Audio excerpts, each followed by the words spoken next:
अरस्तू का जन्म 384 से 322 ईसा पूर्व में हुआ और वह 62 वर्ष तक जीवित रहे और उसका जन्म स्थान स्ताग्रा उसके पिता मकदूनिया के राजा के दरबार में शाही वेद थे।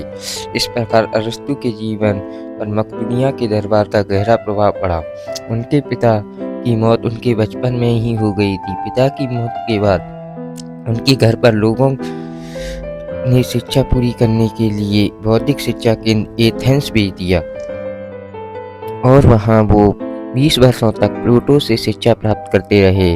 पढ़ाई के अंतिम वर्षों तक अकादमी में पढ़ाने लगे और उनके द्वारा द लाइसियम संस्था खोली गई। अरस्तू को उस समय का सबसे बुद्धिमान व्यक्ति माना जाता था, जिनकी प्रशंसा स्वयं उनके गुरु भी करते थे।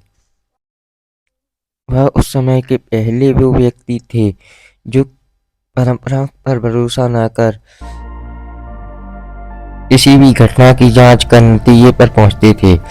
347 ईस्वी पूर्व में प्लेटो के निधन के बाद अरस्तू अकादमी के नेतृत्व की अधिकारी बने, किंतु प्लेटो की शिक्षाओं से अलग होने के बाद उन्हें यह अवसर नहीं दिया गया।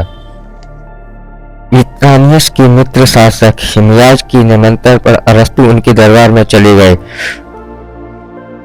वो वहां पर 3 वर्ष रहे और इस दौरान उसने राजा की भतीजी हिप्पैलिस नामक महिला से विवाह कर लिया। अरस्तू की यह दूसरी पत्नी थी। इससे पहले उन्होंने पाइथियस नामक महिला से विवाह किया था। इसकी मृत्यु के बाद उसने दूसरा विवाह किया। इसके बाद उसके यहाँ निकोमेक्स नामक पुत्र का जन्म हुआ। उसने अपने पुत्र का नाम अपने पिता के नाम पर रखा।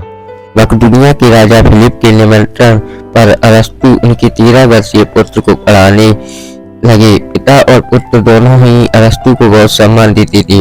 लोग तो यह कहते थे अरस्तू को शाही दरबार से काफी धन मिलता है, हालांकि यह बात सही नहीं थी। अलेक्जेंडर के राजा बनने के बाद अरस्तू वापस एथेंस आ गया।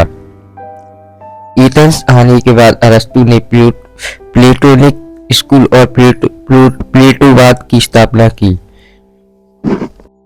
अरस्तू को मानव स्वभाव से जुड़ी समस्याओं पर खोज करना अच्छा लगता था। जैसे आदमी को समस्या आती है तो किस तरह इसका सामना करता है और आदमी का दिमाग किस तरह काम करता है, ऐसी प्रश्नों का उत्तर जानने के लिए अरस्तू आसपास के माहौल पर दिमाग लगा के काम करते थे।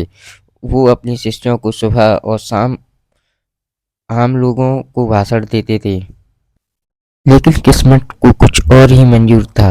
अलेक्जेंडर की अचानक मृत्यु हो गई। अपने विचार स्पष्ट, उग्र और निर्भीक विचारों के कारण विरोधियों का शत्रु रहा। सिकंदर वाली स्थिति से बचने के लिए फिलिप नगर चला गया।